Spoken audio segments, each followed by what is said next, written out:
I could not find any song by a guy named John Gayle, but we did find Jay Giles band. So, hey, Mayor Elect John Gayle joins us, and he has his very own theme song. We'll change if he wants. Good morning, sir. You won't find me singing one either, I assure you. You're not. How you doing? I'm good. I'm good. Are you kind of relaxed now because you're? Otherwise, you had a 3-guy race. You could be theoretically in a runoff any day now. That's right. It would have been December the 6th. I was very fortunate to win on the first ballot, and I appreciate all the people that voted for me. I thank you, and I hope the ones that didn't vote for me, I hope I can make you happy one of these days too. But anyway, it's been interesting. I am a little more relaxed, although the last couple of days have been kind of hectic. But I'm in orientation now, learning how to be mayor. Mm-hmm. Meeting all the department heads, meeting all the people at City Hall, finding my way around that maze down there and everything, and so it's been real interesting. So what's the transition like? You and Sonny Vickers, have you met? Is there like a nuclear suitcase, a nuclear football he hands off to you, or how does that work? Oh yeah, we'll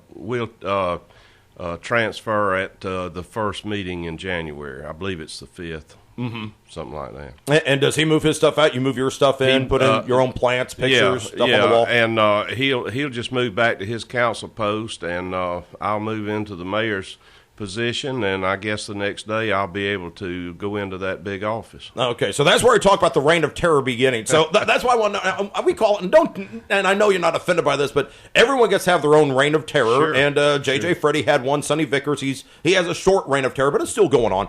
What do you want to do for the first 90 days of your reign of terror? Well, the first 90 days are going to be kind of busy because really I'm lined up. I've got to go to a bunch of schools. You just can't go in and take office, I found out, without going to Atlanta to the GMA and learning how to be mayor. I've got to learn how to handle meetings, how to handle conflicts. I've got to go to all that kind of stuff. So, it's I think January, the first couple of months, all I'm going to be doing is going to, of course, most of them are on the weekends. Mm-hmm. And well, that's why could someone have, and I've got to ask this because I know J.J. Freddie and Mayor Rainwater, I'm trying to think of the mayor's gone by.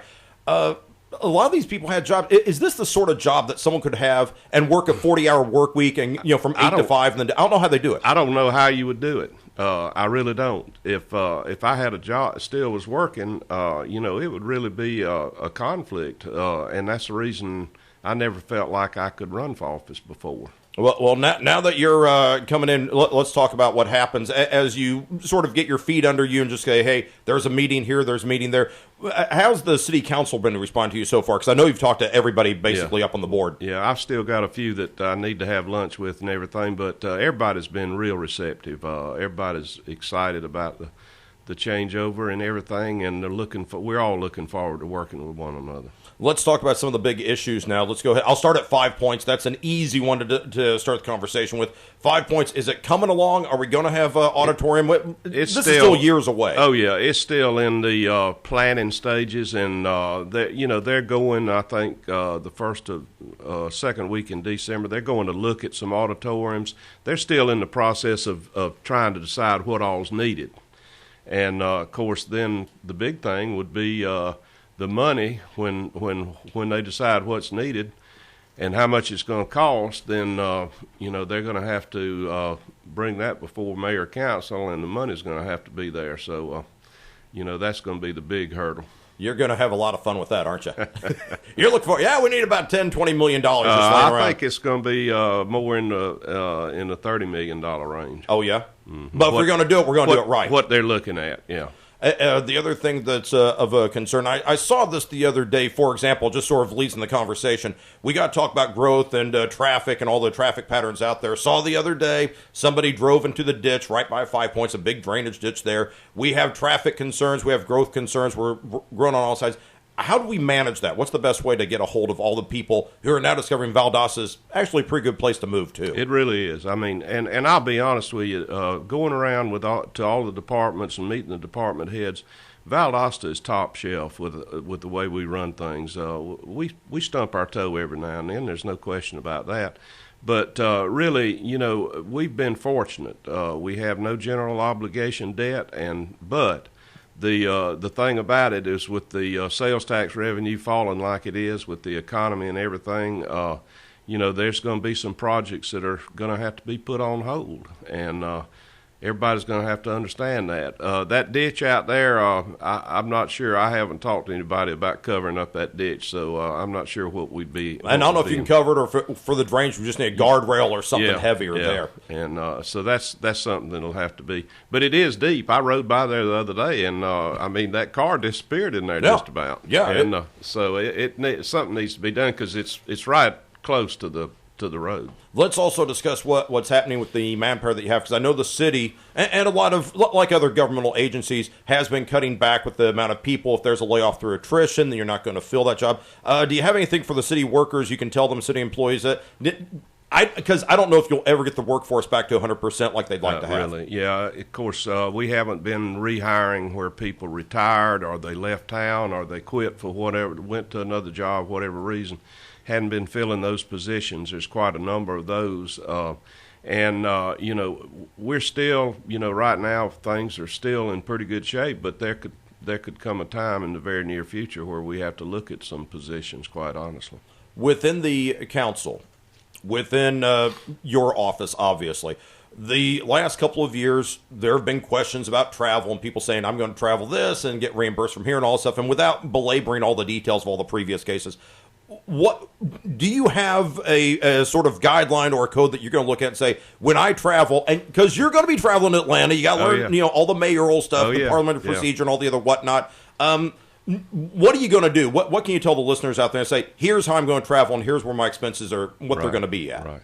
Well, luckily, I've been reading the travel policy and studying that the last couple of days, and luckily, some of the education courses are places where I can take advantage of some free room and board. Of course, my daughter lives in Athens, and some of the education courses are at UGA. So when I go up there, I would stay with my daughter and her husband, and wouldn't cost the city anything. Hey, are they cool with this? They're all right with it? They got a spare room or a couch? I'm gonna have to ask them about that. I think that I could sleep with the dog out in the carport, but daughter's like, hey, we're gonna have a party. Oh, the mayor's up from Valdosta again. Sorry. But the other thing is, I'm taking advantage of some, and also there's some courses issued at Tifton at Abraham Baldwin. So I can take advantage of those and drive up in the morning and come back in the afternoon. The only ones that I'll have to use hotels will be at in Atlanta, and I've already questioned my people that make my arrangements about how they arrive at where we stay and everything, and I'm in the process of trying to make sure they understand that I'm not staying in the most expensive places. But it's you need to stay where the meetings are, for convenience purposes. So hopefully those meetings will be at places that are reasonable. Now I know as we've been going through in the past month, and you've done a lot of work as far as reaching out to people and talking to folks. The county, Lowndes County folks, Ashley Polk, have you crossed paths with any of those guys? Yeah, I have talked to a couple of them just in passing, but I've got to get with Ashley. I haven't talked to him yet. I talked to him a few times before the election, but I plan to get with him in the next few days, quite honestly. Okay, because I heard about that piping thing. It's like, there's plumbing going on. All that. Oh, come on, guys. Seriously? We're starting off like this? Yeah, that was a communication problem, and, that's all it was, basically. It was all done in the city limits, but it was right on the edge, and so I'm not entirely up to speed on that thing. It was some people took advantage of some money that was left over and some pipe that was left over and decided to go ahead while the equipment and everything was there. And there again, communication was a big problem. Yeah, and I'm not trying to defend folks on any side here, but the fact of the matter is, at the end of the year, we're in a transition period, and these things are going to slip through the cracks. That's just the nature of the beast. Yeah. There's a lot of things going on. Yeah, but that's something that we hate that it happened, and we don't want, because we want to get along with the county, and the county should want to get along with us, and I hope that we can get our feelings all soothed and everything here pretty soon. Final thoughts here, and by the way, if you're just now turning in, John Gayle, who I've been calling John Gayle just to see if it sticks. So if you see the guy shopping somewhere, you call him John Gayle. You did do a J.J. Freddy. I thought it'd catch on. It didn't. We're going to start with this new guy. Here's the thing. Next couple of months, you have a message for the listening audience out there, because it's the holiday season. Christmas is coming. It's the end of the VSU semester. School's going to get out. Are there any final thoughts you want to pass along to the listening audience this morning? Well, yeah, I just want to tell everybody that I'm available to them. If they need to talk to me, feel free to call me. And, I did have a dedicated phone that I used during the campaign. I'm getting ready to, I think I'm down to my final few minutes on that, and I won't renew that. But my cell phone will be available, and my email will be available. It's already set up in the city. They can get with me either way, and I'll be glad to talk to them about their concerns and about their issues, and look forward to doing it. As far as the Christmas season, I hope everybody has a happy and prosperous and safe Christmas season, and I hope they shop a lot.